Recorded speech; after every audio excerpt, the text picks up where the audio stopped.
ანუ გენეტიკაში რა გვქ მოღალატეობა?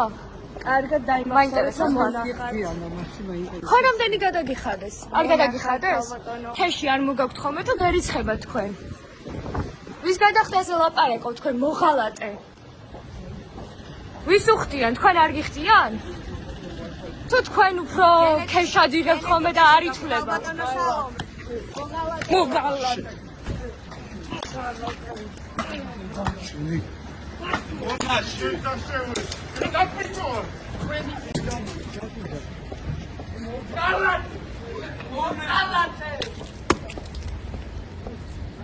მონა ხარ მონა და ესე გარბით მონა ზოგადად.